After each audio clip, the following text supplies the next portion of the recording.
नमस्कार, आप देख रहे हैं राजनीति 24 न्यूज। चलिए रुक करते हैं खबरों की ओर।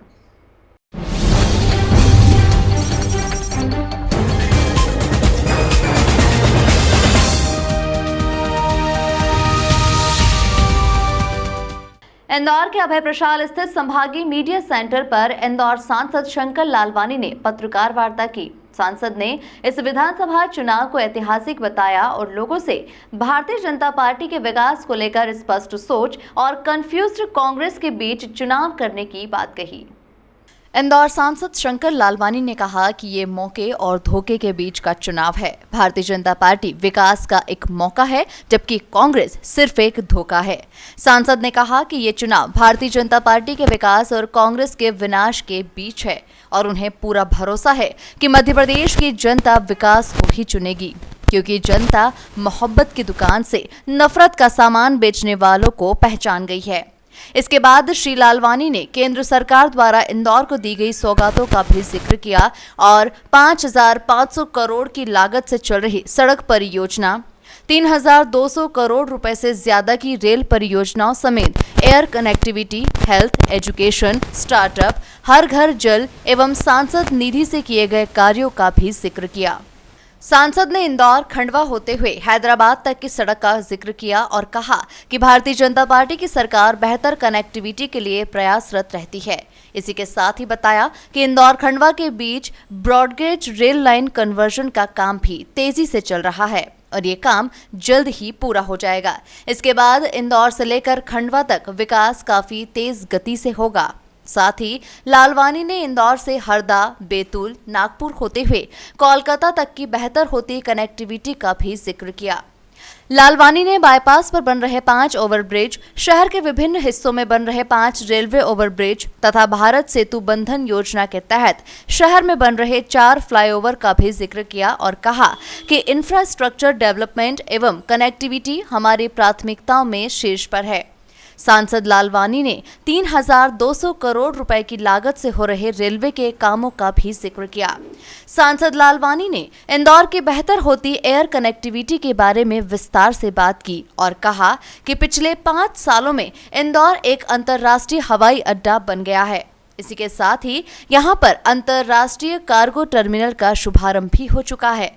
26 से ज्यादा विमान के पार्किंग्स की यहां पर सुविधा है और वर्तमान एयरपोर्ट को 1 करोड़ से ज्यादा यात्रियों के आवागमन के लिए अपग्रेड करने की योजना पर काम चल रहा है। रेलवे की पटरी पर है, रेलवे फ्लाईओवर है। एक रेती मंडी, मांगलिया, बाणगंगा, लक्ष्मीबाई नगर और सैटेलाइट टाउनशिप, ये 5 के भी काम शुरू हो चुके हैं।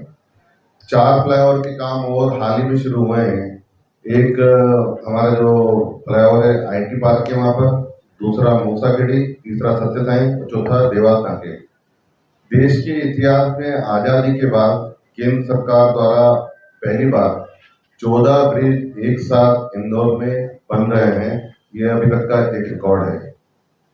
इसके साथ साथ आने वाले समय में हम इंदौर को किस प्रकार गरुड़ से जोड़ना जा रहे हैं और ये बॉम्बे दिल्ली जो कॉरिडोर है, हमने देखा कि सबसे जो आज के समय में सबसे तेज कॉरिडोर जो बना है वो बॉम्बे दिल्ली कॉरिडोर बना है।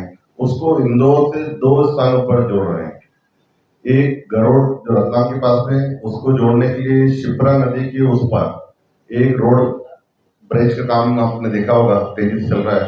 वो सीधे इंदौर से उज्जैन होते हुए गरुड़ जाएगा और जिनको दिल्ली और राजस्थान की तरफ जाना है, जयपुर की तरफ जाना है, वो वहां से जाएंगे।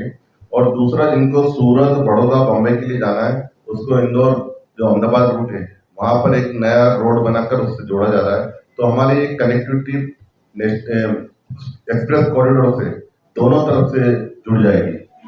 इन सब कनेक्टिविटी को अगर देखेंगे तो आने वाले समय में इंदौर एक लॉजिस्टिक हब बनने जा रहा है, क्योंकि इंदौर एक देश के मध्य में है और उसी को ध्यान में रखते हुए केंद्र सरकार ने पूरे देश का पहला लॉजिस्टिक हब 11,000 करोड़ का इंदौर के पास में जो बेटमा और पीतमपुर के बीच में इंदौर एयरपोर्ट से 20 किलोमीटर दूर, उसका भूमि पूजन माननीय प्रधानमंत्री जी ने किया है और ये 2 साल में बनके तैयार हो जाएगा। क्योंकि जिस प्रकार से माननीय प्रधानमंत्री नरेंद्र मोदी के नेतृत्व में विदेश की कंपनियां इंदौर आ रही है और इंदौर में अपना बैक ऑफिस या गोडाउन बनाना चाहती है, क्योंकि इंदौर से जब पूरे देश में कनेक्टिविटी है तो वो चाहती है कि हमारा गोडाउन या हमारा जो स्टॉक हो वो इंदौर में हो, और उसको देखते हुए इंफ्रास्ट्रक्चर हमने उसी तैयार किया है। इसमें लगभग 2 लाख लोगों को रोजगार मिलेगा मुझे लगता है। और इसके अलावा जो एक पार्क, टेक्सटाइल पार्क बना है जो कि इंदौर से लगभग 50 किलोमीटर दूर बना है, उसमें 10,000 करोड़ का इन्वेस्टमेंट होने जा रहा है, और मुझे लगता है इससे भी इंदौर की कनेक्टिविटी को ध्यान में रखते हुए नया एम्प्लॉयमेंट जनरेशन होगा। भारत का दूसरा आउटर रिंग रोड या बाईपास इंदौर में प्रस्तावित है और उसमें 2 फेज में काम होगा।